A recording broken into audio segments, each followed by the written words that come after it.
प्रिय विद्यार्थियों, हम पवनदूती प्रसंग कविता की व्याख्या खंड का अध्ययन कर रहे हैं।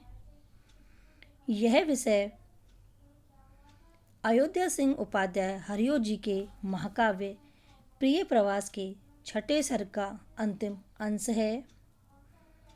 यह बीए तृतीय वर्ष प्रथम प्रश्न पत्र आधुनिक हिंदी कविता के अंतर्गत आता है। मैं अंजना शर्मा, सहायक आचार्य हिंदी, MSJ कॉलेज भरतपुर। पवनदूती प्रसंग अंश हरिओ जी के महाकाव्य प्रिय प्रवास के छठे सर्ग का अंतिम अंश है। इस अंश में कृष्ण के वियोग में दुखी राधा पवन को अपने मन की भावना संबोधित करती है। वह पवन से यह भी निवेदन करती है कि पवन उसका संदेश श्री कृष्ण तक पहुंचा दे। इस संदेश में एक ओर राधा के विरह की व्याकुलता प्रकट होती है, तो दूसरी ओर राधा का समाज सेविका रूप भी अभिव्यक्त होता है। तू देखेगी जल तन को, जा वही तदगता हो, होंगे लौने नयन उनके ज्योति उत्तीर्णकारी। मुद्रा होगी वरवदन की, मूर्ति सी सौम्यता की, सीधे सादे वचन उनके सिक्त होंगे सुधा से। यह अवतरण अयोध्या सिंह उपाध्याय हरिओ द्वारा रचित प्रिय प्रवास महाकाव्य के छठे सर्ग पवनदूती प्रसंग से लिया गया है। राधा प्रातःकालीन पवन को अपनी दूती बनाकर मथुरा भेजती हैं और उसी अवसर पर मथुरा में अपने प्रियतम श्री कृष्ण के आवास का पता बताती हैं और कहती हैं कि उनकी सुंदर रूपाकृति से तुम सहज में ही उन्हें पहचान लोगी। राधा कहती हैं कि हे पवन, जब तुम मथुरा पहुंचोगी तो तुम्हें उस श्रेष्ठ नगर में एक विशेष भूभाग दिखाई देगा। उस स्थान पर अत्यधिक शोभा वाले राजमहल होंगे।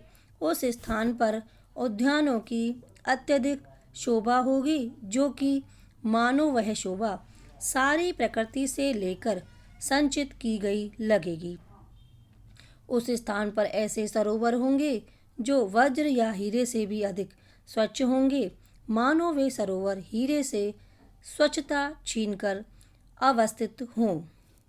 राधा पुनः कहती हैं कि तू देखेगी जलद तन को, जा वही तदगता हो, कि तुम उद्यानों सरोवरों से सुशोभित उसी राजप्रासादों वाले स्थान पर बादलों के समान, जलद तन यानी बादलों के समान सांवले शरीर वाले मेरे प्रियतम कृष्ण को देखोगी और होंगे लौने नयन उनके ज्योति उत्कीर्णकारी, और उनकी रूप छवि से आकृष्ट होकर तुम तदगतनी तदाकार हो जाओगी। मेरे प्रियतम कृष्ण के नेत्र तुम्हें अतीव आकर्षक और निर्मल ज्योति को बिखेरने वाले लगेंगे या दिखाई देंगे। मुद्रा होगी वरवदन की, मूर्ति सी सौम्यता की। उनके श्रेष्ठ नेत्रों की आकृति सौम्यता की मूर्ति जैसी होगी और उनके सीधे सरल वचन अमृत रस से सिंचित से होंगे। सीधे साधे वचन उनके सिक्त होंगे सुधा से, यानी उनके सीधे सारे वचन अमृत रस से सिंचित होंगे। इसका भाव यही है कि नेत्रों की अनुपम सुंदरता, श्याम तन एवं अमृत रस से सिक्त वचन वाले हों। मेरे प्रियतम वही होंगे। तुम इन विशेषताओं को ही देखकर उन्हें पहचान लोगी कि वही श्री कृष्ण मेरे प्रियतम हैं। प्रस्तुत पंक्ति में विशेष भाव में उत्प्रेक्षा, व्यतिरेक, परिकर एवं उपमा अलंकार का सहज प्रयोग कवि के द्वारा किया गया है। मंद्राक्रांता छंद की गति यति उचित है और राधा ने पवन को मथुरा के राजप्रासादों में जाकर वहां पर अपने प्रियतम की पहचान बताई है।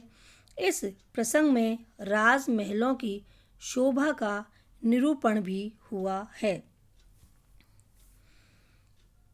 नीले फूले कमल दल सी गात की श्यामलता है, पीला प्यारा वसनकटी में पहनते हैं फवीला, छूटी कली अलख मुख की कांति को है बढ़ाती, सदरास्तों में नवल तन की फूटती सी प्रभा है। वही अवतरण प्रिय प्रवास कवि वही अयोध्या सिंह उपाध्याय हरिओत ने महाकाव्य के छठे सर्ग यानी पवनदूती प्रसंग से लिया है। इसमें राधा पवन को अपने प्रियतम श्री कृष्ण की रूपाकृति एवं शरीर संरचना आदि के बारे में बताती है कि श्री कृष्ण देखने में कैसे लगते हैं।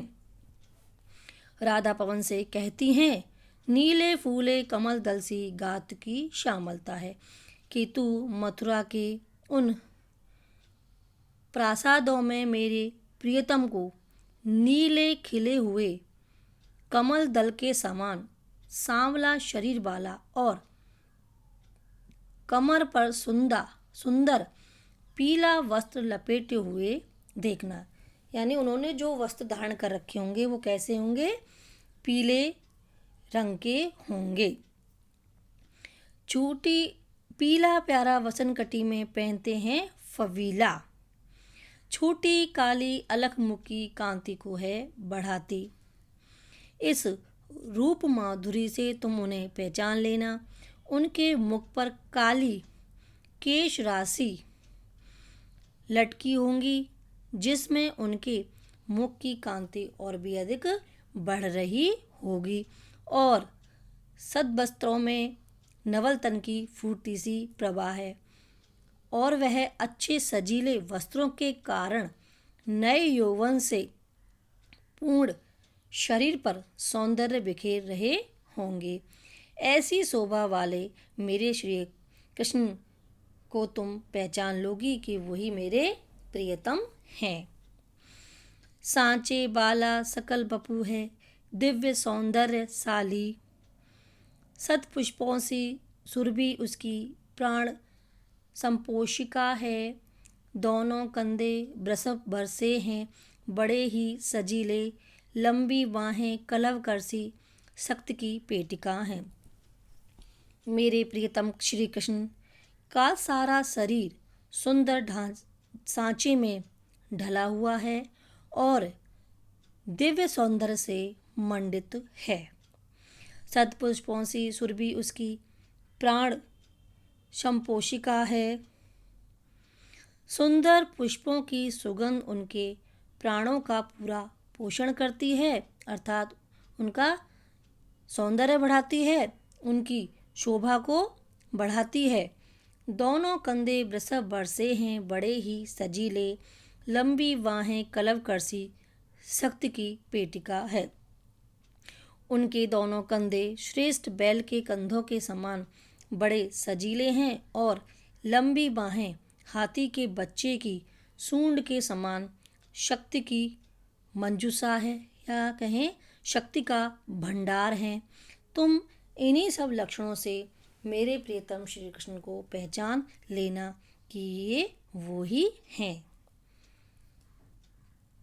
प्रस्तुत व्याख्या में जो कठिन शब्द आए हैं, कलवकर होता है हाथी के बच्चे की सूंड, कटी यानी कमर, अलख बालों की लटें, बपू यानी शरीर और वृषभ यानी बैल। विशेष भाव के रूप में अनुप्रास, उपमा एवं उत्प्रेक्षा अलंकार प्रयुक्त हैं। शब्दावली तत्सम प्रधान है। मंद्राक्रांता छंद की गति यति उचित है। राधा ने अपने प्रियतम की पहचान के लिए उनकी रूप माधुरी तथा शरीर संरचना का सुंदर उल्लेख किया है ताकि पवन को उन्हें पहचानने में सुविधा रहे। आगे की व्याख्या हम अगली वीडियो के अंतर्गत करेंगे। धन्यवाद।